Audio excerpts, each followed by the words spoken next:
Given that the series is called Star Wars, it's not surprising that most of the experience we see people have with the galaxy's healthcare system comes from the perspective of military-affiliated or military-adjacent people, whose healthcare plan is tied to their service. For example, Luke ends up in a bacta tank and then getting a new hand in Empire Strikes Back alone, but that's because he's in the rebellion. What I wanted to explore today is what healthcare may have looked like for regular people in the Star Wars galaxy, given what little information we do have about that.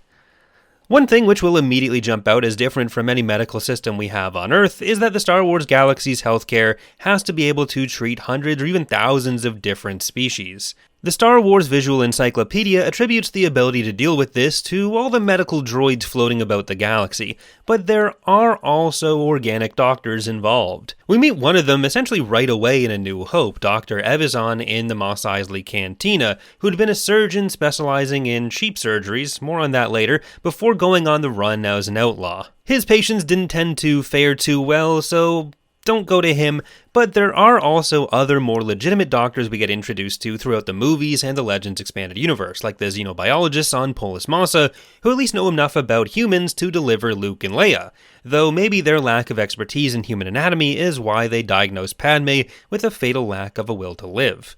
In the MedStar Duology, which are both fantastic books that I highly recommend, we also meet several mostly human doctors working with clone troopers in the Clone Wars. But because they're working on clones, these are doctors who only really needed to know human anatomy. We don't know how widespread their skills were, and they really only needed to know one specific human's anatomy. In the Black Fleet Crisis, a pilot named Platt Maller, whose world was devastated in an attack by the Duskin League, was also taken to a hospital on Coruscant where he, as a member of the Grandin species, was still able to be treated, so there didn't seem to be any specific species requirement there. I am going to be mostly talking about Legends, but Andor has provided us with some of the only footage of a hospital in Star Wars, so it's at least a semi-relevant visual to use in this video. Believe it or not, a lot of healthcare stuff isn't really depicted visually.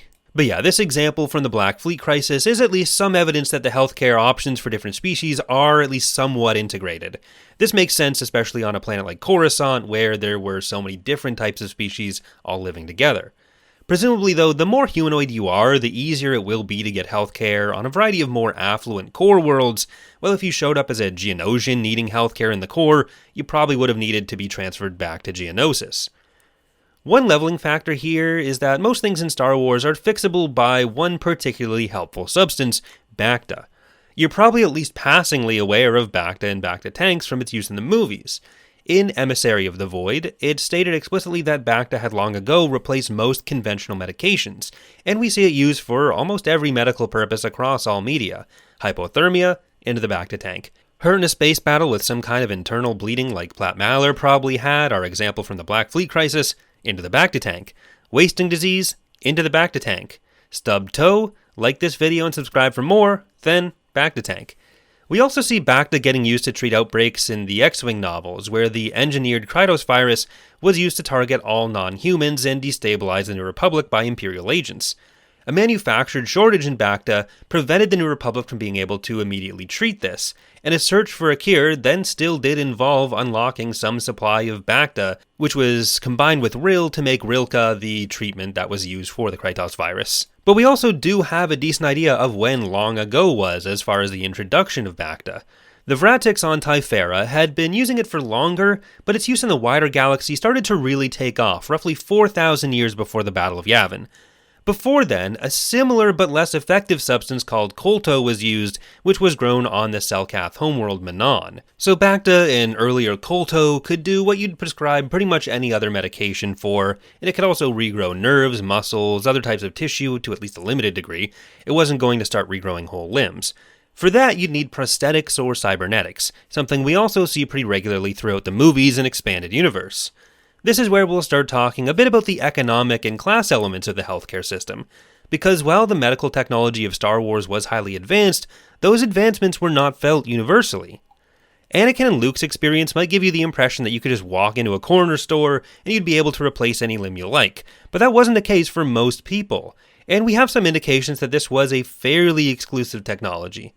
Soontir Fel, an ace Imperial pilot, lost an eye while serving under Thrawn in the Unknown Regions, and decided to leave the limited supply of cybernetic eyes for younger pilots who lose an eye, apparently an epidemic in the Empire of the Hand fleet, and he instead went into a command role rather than take one of those eyes for himself. On the one hand, Soontir was in the Unknown Regions with somewhat more limited supplies, but on the other, assuming he has a second hand, this could be an indication of a more limited supply of prosthetics or cybernetics than one might initially think. After all, we do see that on the outskirts of the known galaxy, you couldn't necessarily always get access to this technology either. Cliegg Lars, Shmi's husband in Episode 2, for example, uses a hover chair instead of getting a cybernetic leg after he's injured trying to rescue Shmi from the Tuskens. And I think this is kind of one of the interesting things about the Star Wars galaxy. There's hover chairs everywhere, because this is probably some kind of mass-produced object that could fit one form and then just get sent everywhere. They'd probably still be somewhat expensive, but repulsor technology was everywhere, and you don't need to fit this to this specific person, at least to some extent. But you can't just grab any prosthetic leg. According to Valen Horn, a Jedi in Luke's order, the Jedi weren't especially worried about avoiding cutting off limbs because of just how good prosthetics could be. So the question this all raises is whether this attitude is a fair one for how most people would experience this kind of healthcare technology. We already know that Cliegg didn't have this access, but he was also outside of the Republic.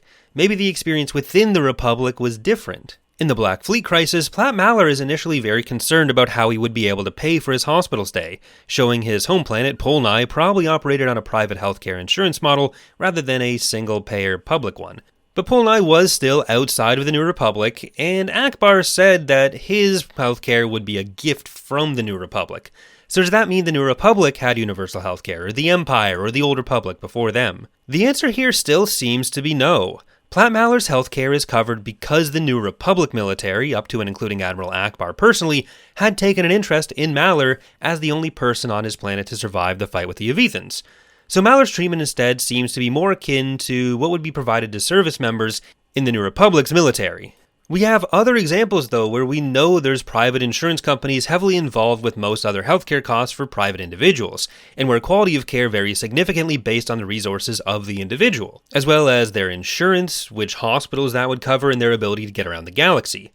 Boba Fett experiences what's essentially multiple types of cancer from the cloning process and aging before he's able to fix it with the help of some other clones and the data of the Kaminoan cloners. But until then, he's receiving private care from the best doctors money can buy across the galaxy. In another example, a character named Jadok is receiving care from a very high-end medical clinic researching longevity on Obra Sky in the Millennium Falcon novel. He gets this care because the Republic Group, basically the opposition to Palpatine during the Republic, bought a healthcare policy for him which covered very high-end hospitals.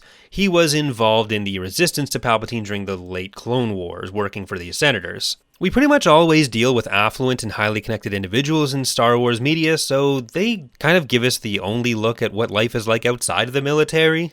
But every indication points towards a pretty much entirely privatized system, or at the very least a two-tier system, where any given hospital is either in or out of your coverage network, or maybe there's some lower-tier public hospitals, but then there's these very expensive private clinics as well. I would actually point to Dr. Evazan as being more evidence of this, because he was giving out these cheap surgeries. And he was practicing in the expansion region, so it was within the bounds of the Empire. This being a largely private system makes sense given that most authors of the relevant books are Americans. So what we do see of the healthcare system in the Star Wars galaxy quite often links up with what you'd expect from the American quote-unquote healthcare system.